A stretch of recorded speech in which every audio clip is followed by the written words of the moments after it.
പൊന്നാര മോനെ അത് ആശിഷേ വിവരം അറിയും. അലിൻ ജോസ് എന്ന വ്യക്തി ഇടക്കൊച്ചിക്കാരൻ മാത്രമല്ല, എനിക്ക് പിടിബലവും വേണ്ട, പിടിപാടും വേണ്ട. മനസ്സിലായ? പട്ടാപ്പകല് എനിക്ക് നിന്നെ ഇതാക്കാൻ അറിയാം. ഒരു കോടതി നിയമമൊന്നും വേണ്ട. മനസ്സിലായി? എനിക്കിട്ട് കളിക്കാൻ നിങ്ങൾ കഴിഞ്ഞാൽ മീഡിയ അറ്റൻഷനും ഈ കോമാളിത്തരം നമ്മൾ മാറ്റി നിർത്തും. മനസ്സിലായ? അങ്ങാണ്ട് നമ്മൾ പെരുമാറും. പച്ചക്ക് പെട്രോൾ ഒഴിച്ചാൽ കത്തിക്കും നിന്നെ. മനസ്സിലായി? അത്രക്ക് വേദന ഉണ്ടാവും വായിച്ചപ്പ. മനസ്സിലായി? ഇത് റെക്കോർഡ് ചെയ്താലും കുഴപ്പമില്ല. കാരണം എനിക്ക് അത്രയും പേഴ്സണലി റിവഞ്ച് ആയി നിന്നോട് ഇപ്പൊ. നീ അത് എഴുതിക്കോ. നീ അത് എഴുതിയിട്ട് അത് വാർത്ത കൊടുക്ക്. മറ്റേ സ്റ്റേഷനിൽ പോയി എന്നെ പിടിക്കണ മുന്നേ നിന്നെ പണിതിട്ടേ ഞാൻ പോകുള്ളൂ മോനെ. ആശിഷേ പൊന്നാര മോനെ, നീ ഇത്രത്തോളം എൻ്റെ അടുത്ത് ഇങ്ങനത്തെ ഗെയിം കളിക്കാനായല്ലേ? ഇത്രയും നാളെ 2 വർഷത്തോളം കൂടെ നിന്നിട്ട് ഇങ്ങനെ ഊമ്പിത്തരം കുതുകാലം എടുത്തരം ഗെയിം ആയിട്ട് മുന്നിട്ട് നിന്നോ? കുഴപ്പമില്ല, മുന്നോട്ട് പോട്ടെ. എന്തായാലും അലിൻ ജോസ് എന്ന വ്യക്തി പേടിക്കേണ്ട ആവശ്യമൊന്നുമില്ല. എന്ത് ഗെയിം കളിച്ചാലും എന്ത് അനാവശ്യ സ്റ്റേറ്റ്മെന്റ് ഇടേണ്ട ആവശ്യമില്ല. പെണ്ണ് കത്തി കൊടുക്കാൻ നോക്കിയിട്ട് ഈ അനാവശ്യമായിട്ട് നിന്റെ സ്റ്റിയറിംഗ് ഞാൻ വളച്ചെന്ന് പറഞ്ഞ് വേറെ രീതിയിൽ കൊടുക്കാനല്ലേ? നമ്മൾ തലക്ക് തലവേദന ഉണ്ട്. എന്നിടക്ക് നിന്റെ ഈ കാര്യങ്ങൾ കണ്ടപ്പോ എനിക്ക് പ്രഷർ കൂടുന്നുണ്ട് ആശേ. പിന്നെ നീ ഇത് റെക്കോർഡ് ചെയ്ത് ഇട്ടാലും എനിക്കൊരു ഈ രോമത്തിന്റെ ഒരു മയിലും പോകുന്നില്ല. മനസ്സിലായ? മോനെ, നീ എന്താണ് അവിടെ നിന്ന് ഇറങ്ങിയപ്പോൾ നീ ചവിട്ടിയില്ലടാ ദുഷ്ടാ.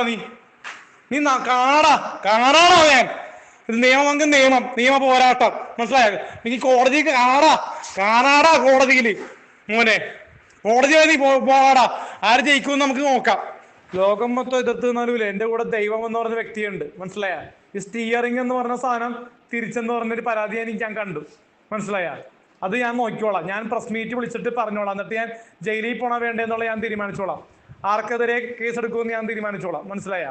ഈ ഡ്രൈവിംഗ് സീറ്റ് ഇരിക്കുന്ന ആള് എങ്ങനെയാണ് സ്റ്റിയറിംഗ് തിരിക്കുന്നത്, അല്ലെങ്കിൽ തന്നെ അത് തിരിച്ചിട്ട് എന്തെങ്കിലും അപകടം ഉണ്ടായിരുന്നു തെളിയിക്കണം.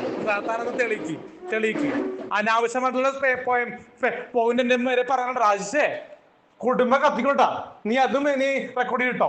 അനാവശ്യമായിട്ട് എനിക്കെതിരെ ഒരു പോയിന്റ് ആ FIR എഴുതി കിട്ടാ. നിനക്ക് പറ്റി ഞാൻ പോലീസ് സ്റ്റേഷനിൽ കംപ്ലൈന്റ് കൊടുത്തിട്ടില്ല. ദൈവത്തോർത്ത് സ്റ്റേഷനിൽ പോയിട്ടില്ല. ഹോസ്പിറ്റലിൽ പോയി ഞാൻ പോയേക്കാം കംപ്ലൈന്റ്. ദൈവത്തോർത്ത് അനാവശ്യമായിട്ടുള്ള പോയിന്റ് FIR എഴുതി തീർത്ത ആശിഷെ പുനര മോനെ, നീ കല്യാണം കഴിക്കാൻ വേണ്ടി നീ ഉണ്ടാവൂല. മനസ്സിലായി? നീ റെക്കോർഡ് ചെയ്യാനും കുഴപ്പമില്ല. ഞാൻ ജയിലിൽ നിന്ന് പരോൾ അറിയിട്ടാണെങ്കിൽ നിന്നെ തീർത്തിരിക്കും. ദൈവത്തോർത്ത് എനിക്കൊരു ഭ്രാന്ത് പിടിപ്പിക്കുന്ന ആശിഷെ പുനര മോനെ. മനസ്സിലായ?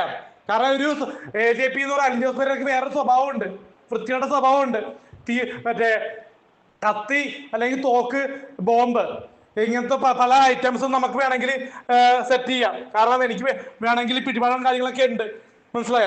അപ്പൊ അതുകൊണ്ട് ഒരാളെ തീർക്കാൻ വേണ്ടി ശ്രമിച്ചു കഴിഞ്ഞാൽ തീർക്കാം. കാരണം എന്നെ നശിപ്പിക്കാൻ നോക്കി കഴിഞ്ഞാലില്ലേ, ഞാൻ അവിടെ വന്ന് ഞാൻ തന്നെ കൊല്ലുകൊട്ടെ ദൈവത്തോർത്ത്. ആൾക്കാരെ കൂട്ടിയിട്ട് എനിക്കും അത്യാവശ്യം സ്ട്രോങ് ആയിട്ടുള്ള ആൾക്കാരുണ്ട്. പല എന്നോടും ചോദിച്ചു തന്നെ വന്ന് തലണ വെട്ടണമെന്നൊക്കെ ചോദിച്ചു. പക്ഷെ എന്റെ പേരിലെങ്ങാനും FIR എന്തെങ്കിലും മയിരെ എഴുതി വെച്ചാ മോനെ പുന്നാര മോനെ, നീ വിവരം അറിയോട്ടെ. നിന്റെ FIR പരാതി കഴിയുമ്പോ വായിച്ച് എന്തെങ്കിലും മോശമായിട്ടുള്ള നിന്റെ സ്റ്റിയറിംഗ് അവിടെ തിരിച്ചെന്നു ഞാൻ പറയണം. ഏത് ബൂട്ടിലേക്ക് വണ്ടി പോയി. മനസ്സിലായ? ഈ തെറിയ റെക്കോർഡ് ചെയ്യാനും കുഴപ്പമില്ല. എനിക്കൊരു ജീവിതവും വരാൻ പോകില്ല. നീയും പെണ്ണ് കിട്ടിയിട്ടില്ല, ഞാനും പെണ്ണ് കിട്ടിയിട്ടില്ല. പിന്നെ നമ്മുടെ ലൈഫ് രണ്ടുപേരുടെ ബാച്ചിലറാണ്, പെണ്ണ് കിട്ടാത്ത അത്ര നാള്. അപ്പൊ അതുകൊണ്ട് നീ മാന്യമായിട്ട് കുടുംബമായിട്ട് നിനക്ക് ജീവിക്കണമെങ്കിൽ, നിന്റെ മറ്റേ നിനക്കൊരു കാമുകിയുണ്ട്, അവരായിട്ട് ജീവിക്കണമെങ്കിൽ മാന്യമായിട്ട് ഇത് ഇതിന്ന് വിട്ടോ. കാരണം നമുക്ക് പ്രതികരിക്കാൻ വേണ്ടി ഓൺലൈൻ ചാനൽ വന്നപ്പോ ഞാൻ മാന്യമായിട്ട് വന്ന സംഭവങ്ങൾ പറഞ്ഞു. എനിക്കെതിരെ ഈ FIR പോയിട്ട് എനിക്കെതിരെ ഒരു അറസ്റ്റ് വന്ന, നിനക്ക് മാപ്സ്റ്റിക് മീഡിയ ഉണ്ടെങ്കിൽ എനിക്ക് ലോകം മൊത്തം ചാനലുണ്ട്. എനിക്ക് വേണമെങ്കിൽ സ്ട്രൈക്ക് നടത്താം, ബസ് സമരം നടത്താം, അല്ലെങ്കിൽ പബ്ലിക്കില് സമരം നടത്താം. എനിക്കെതിരെ ഒരു ഇതൊന്നും ആഞ്ഞടിക്കണമെന്നും പറഞ്ഞ്. മനസ്സിലായ? ദൈവത്തോർത്ത് ഫാൻ ബേസ് കൂടുതലുള്ള ഒരാളാണ് ഞാൻ. എനിക്കിട്ട് പണിയാൻ നിൽക്കരുത് ആശിഷേ. കുടുംബം സുലഭിതമായി പോകും, പിന്നെ വെണ്ണീറായി പോകും. കാരണം നമ്മളെ ദ്രോഹിച്ചു കഴിഞ്ഞാൽ നീയൊക്കെ ഒരിക്കലും പെണ്ണുകെട്ട് സമാധാനത്തോടെ ജീവിക്കില്ല. കാരണം മര്യാദക്ക് ആദർശോട് എനിക്ക് വിഷമമൊന്നുമില്ല. പക്ഷെ ആദർശം ഇതിൽ ഇൻവോൾവ് ചെയ്ത് എനിക്കിട്ട് ഉണ്ടാക്കി കഴിഞ്ഞാൽ പിന്നെ അവരൊക്കെ എല്ലാവർക്കും വേറെ രീതിയിൽ പണി കൊടുക്കും. കാരണം നമ്മള് താൻ മാത്രമാണ് എനിക്കതിരെ കളിച്ചേക്കണത്. മനസ്സിലായോ? ഇതിന് താൻ മറുപടി പറഞ്ഞില്ലെങ്കിലും എനിക്ക് ചുക്കുമ്പോ സംഭവിക്കാം. റെക്കോർഡ് ചെയ്ത് ഇട്ടാലും എനിക്ക് ഒരു പൂവും പോകാനില്ല. ദൈവത്തോർത്ത് സോഷ്യൽ മീഡിയയിൽ ഇത്രത്തോളം നെഗറ്റീവ് പബ്ലിസിറ്റിയിൽ നിൽക്കാമെങ്കിൽ നീ എന്ത് വന്നാലും നിലനിൽക്കാനുള്ള ഇതുണ്ട്. മനസ്സിലായ? താൻ ആ പരാതിയിൽ മാന്യമായിട്ടത് പിൻവലിച്ചില്ലെങ്കിൽ വേറെ രീതിയിൽ അറ്റാക്ക് ചെയ്യാൻ എനിക്കറിയാം. മനസ്സിലായ? താൻ ഇനി ആ കാർ ഓടിച്ച് പോണോന്ന് കാണണം. കാർ നമ്പറൊക്കെ ഉണ്ടല്ലോ മോനെ, പണി തരാം. കാർ ഓടിക്ക് നീ ആ കാർ ഓടിച്ച് നീ റോട്ടിലേക്ക് ഇറങ്ങി. നീ കാർ ഓടിച്ച് തന്നെ ആ റോട്ടിലേക്ക് ഇറങ്ങു മോനെ. ആശിഷേ പൊന്നര മോനെ, ആ നമ്പർ കിട്ടാൻ വേണ്ടി ഞാൻ കഷ്ടപ്പെടണായിരുന്നു. ഇപ്പൊ കാറിന്റെ നമ്പർ, ആ കാർ നമ്പർ ഇപ്പൊ എനിക്ക് കിട്ടി. മനസ്സിലായ? അത് വെച്ച് ട്രാപ്പ് ചെയ്തോളാം, ഞാൻ ചേസ് ചെയ്ത് വന്ന് നിന്നെ പിടിച്ചോളാം. മനസ്സിലായ? നീ അറസ്റ്റ് വാറന്റ് എനിക്ക് എന്നെ ഇഷ്യൂ ചെയ്യുന്ന മുമ്പ് നിനക്കുള്ള പണി തരുന്ന എനിക്കിട്ട് പണിയണം മോനെ നീ ചെയ്യണത്.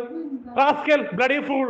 2 വർഷമായിട്ട് നിന്റെ കൂടെ പട്ടിയെ പോലെ പണിയെടുത്തിട്ട് നീ എനിക്കിട്ട് മുമ്പടാ മൈമോനെ.